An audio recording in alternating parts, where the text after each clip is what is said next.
Right now, you think you're in control. You think the next thing you do, scratch your nose, pause this video, take a breath, will be your choice. A decision made by you, in the moment you make it. But in a quiet lab in California, a scientist wired people up to a machine, asked them to do nothing more than lift a finger whenever they felt like it, and discovered something that should have been impossible. The brain had already decided, half a second before the person knew they had. Not you choosing, and then your body following, your body preparing, and then you being told. As if some part of you moves first, and the part you call yourself arrives a moment late and never notices it was late at all.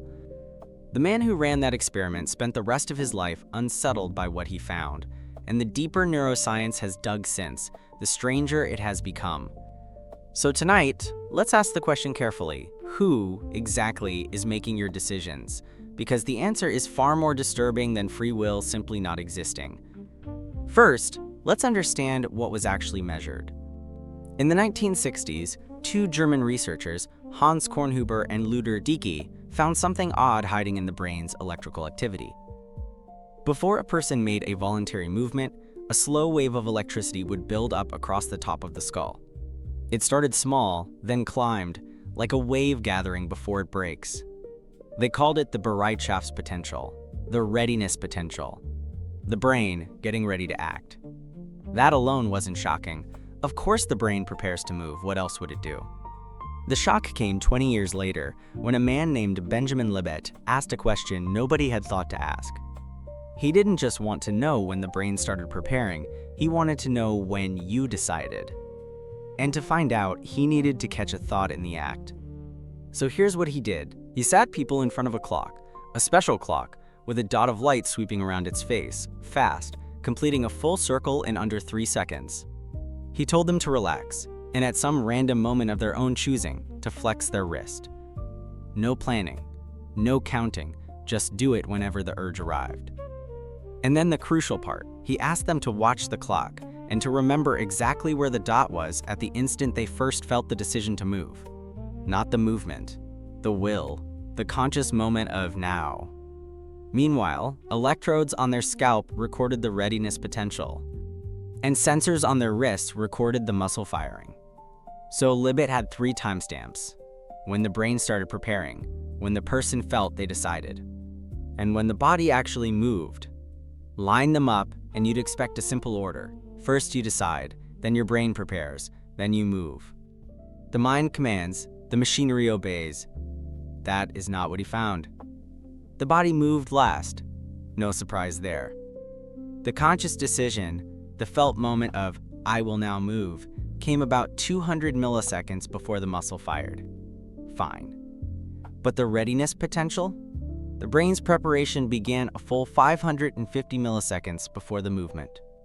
Which means the brain started getting ready roughly 300 milliseconds, a third of a second, before the person was aware of deciding anything at all. Read that again. The decision to move appeared in the brain before it appeared in the mind. Your sense of choosing wasn't the cause of the action. It was a notification, a message that arrived after the process had already begun, announcing a choice that was, in some sense, already underway. When Libet published this in 1983, it landed like a quiet bomb. Because if the felt experience of deciding comes after the brain has already committed, then what is that feeling exactly? What is the you that thinks it's pulling the levers if the levers have already started moving? But here's where it gets stranger. You might be thinking, okay, a third of a second, that's a flicker, a rounding error. Maybe the timing's just a little fuzzy. So hold on to that comfort, because in 2008, a team led by John Dylan Haynes at the Max Planck Institute decided to push Libet's experiment into the modern age. No clock, no wrist flick. Instead, people lay inside a brain scanner and were given a simple choice: press a button with their left hand or their right, whenever they liked. Totally free. The researchers then fed the brain scans into a pattern recognition program and asked it a bold question. Could it predict which hand a person would choose just by reading their brain activity before they consciously knew themselves? It could. Not a third of a second early, up to 7 to 10 seconds early. 7 seconds. Before you feel yourself decide, a pattern in your frontal and parietal cortex has already tilted toward left or right, and a machine reading that pattern can call your choice before the choice feels like yours. You're sitting there believing the decision is still open, still yours to make, and the outcome is already written into tissue you have no access to. Imagine that. Someone watching a screen knowing what you'll freely choose while you still feel the deliberation hanging in the air. The future of your decision, visible to an observer, invisible to you. This is the moment most people start to feel something cold in the stomach, because it begins to sound like the self, the chooser, the captain, the I, is not steering the ship at all. It's a passenger who's been handed a fake steering wheel, watching the road, convinced every turn was its idea. But wait, before you surrender your free will entirely, the story turns again. Because Libet himself didn't believe he'd killed free will. He believed he'd found something else hiding in the gap. Remember the timeline. The brain prepares. Then, a couple hundred milliseconds before the movement, you become aware of the urge. And then you move. That little window between awareness and action. Libet noticed you could still do something in it. You could stop. He ran versions where people felt the urge to move and then vetoed it at the last instant. And the veto worked. The wave of readiness would build, you'd feel the impulse rising, and you could slam the brakes. He called it free won't. Maybe, he suggested, we don't consciously author our impulses.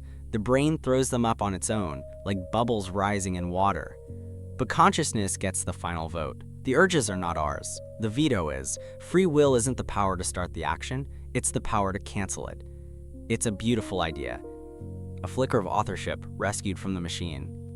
But it rests on a thin sliver of time, and not everyone is convinced the veto isn't just another bubble, another decision the brain made before telling you. And then comes the deepest twist of all, and it comes from a neuroscientist named Aaron Schurger. In 2012, Schurger looked at that famous readiness potential, the slow wave everyone assumed was the brain deciding to move, and asked a heretical question. What if it isn't a decision at all? His idea was this: your brain is never silent. It's a storm of random electrical noise, activity rising and falling constantly, with no purpose. When you're asked to move, whenever you feel like it, there's no real trigger, no reason to pick one moment over another, so your brain simply waits for its own background noise to randomly drift high enough to cross a threshold. And when it does, the movement fires. The readiness potential in this view isn't a command being issued, it's just the rising tide of random fluctuation captured in the half second when it happened to peak. We were measuring noise and mistaking it for fate. And if that's true, the picture flips one more time. The early brain activity doesn't prove that some hidden agent decided for you. It might just mean that, in the absence of a real reason, the moment of action was handed over to chance. Not destiny. Not a puppet master. Just the random weather inside your skull, breaking one way instead of another. So sit with where this leaves us. 3 experiments, 3 answers, and no firm ground. Libet says the brain moves before you know it. Haynes says the lean is visible seconds early. Schurger says maybe it was never a decision, just noise reaching a tipping point. One of them says you're a passenger. One says you're a forecast. One says you're a coin, mid-flip. And the unnerving truth is that all of them are studying the same, small, strange fact about you, that the feeling of choosing and the act of choosing do not happen at the same time. There is a gap, and in that gap, the thing you call yourself is not the first to know. Which means the sensation you've trusted your whole life, that crisp, obvious feeling of I am deciding this right now, may be less like a driver turning a wheel, and more like a story your brain tells itself a heartbeat after the fact. A narrator who takes credit for events it only witnessed. A voice that says, I chose this because the alternative, that no one was quite at the helm, is unbearable. We don't yet know which version is true. The science is still open, the gap still unexplained, but notice what's already certain. Tonight, lying there, you will decide to close your eyes, and you will feel that decision is yours, sharp and clear, and unmistakably you. The only thing the lab can tell you for sure is that, by the time you feel it, some quieter part of you, the part with no name, no voice, the part that never asks permission, will have already begun.